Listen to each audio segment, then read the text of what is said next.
मनु महाराज ने क्या कहा है? ये नास्य पितरो याता, ये न याता पितामह, तेन यायात सदा मार्गम, ये न गच्छन् दृश्यते।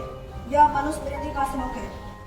अर्थ, जिस मार्ग से इसके पितामह चले हो, उसी मार्ग में संतान भी चले, परंतु सताम, जो सत्पुरुष पितामह हो, उन्हीं के मार्ग में चले, और जो पितामह दुष्ट हो तो उनके मार्ग में कभी ना चले, क्योंकि उत्तम धर्मात्मा पुरुषों के मार्ग में चलने से दुख कभी नहीं होता है।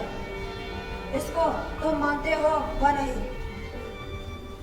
ये मनु का श्लोक बता करके स्वामी जी बता रहे हैं कि परिवार के अंदर संतान के पितामह यानी दादा जिस मार्ग पर चले हुए उसी मार्ग पर संतान को भी चलना चाहिए। लेकिन इसके साथ एक शर्त भी रखी है, ये तब संभव है जब उसके पिता और पितामह सत्य मार्ग पर चले। अगर उन्होंने किसी प्रकार की कोई दुष्टता की हो, दुष्ट व्यवहार किया हो, तो उसका अनुपालन तो छोड़ देना है। हाँ, मानते हैं। और देखो, जो परमेश्वर प्रकाशित वेदोक्त बात है वही सनातन, और उससे विरुद्ध है वह सनातन कभी नहीं हो सकती। ऐसा ही सब लोगों को मानना चाहिए व नहीं। और ये है, सनातन कहते हैं जो अनादिकाल से है, था, है और रहेगा। वेद ज्ञान जो है वो ईश्वर में सदा रहता है, अनादिकाल से चला रहा है, वर्तमान में भी है और अनंत काल तक ईश्वर भी रहेगा। उसी प्रकार से बताया है कि जो परमेश्वर प्रकाशित वेदोक्तवाद है, वेदों में ईश्वर ने मानव को इस प्रकार का आचार विचार व्यवहार बनाए रखने के लिए कहा है।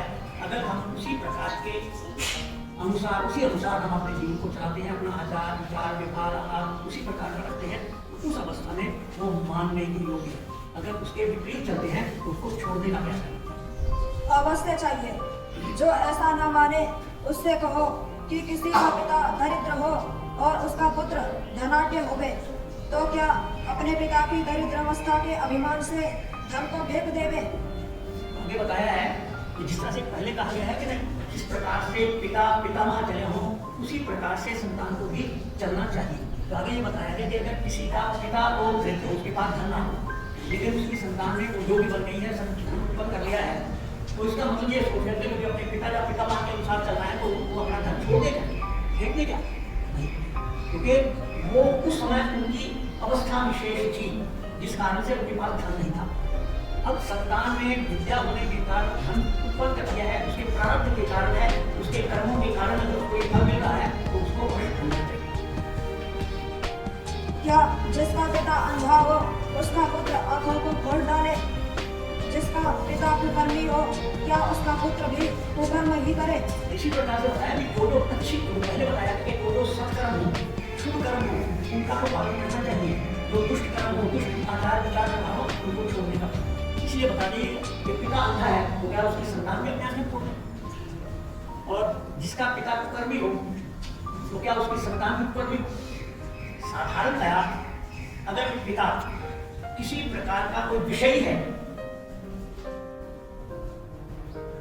बीड़ी सिगरेट पीता है, गुटखा खाता है, शराब पीता है, तो संतान को ऐसे दुष्कर्मों से बचना चाहिए और प्रयास ये करना चाहिए कि पिता से भी इन दुष्कर्मों को छुड़ाने का प्रयास करें।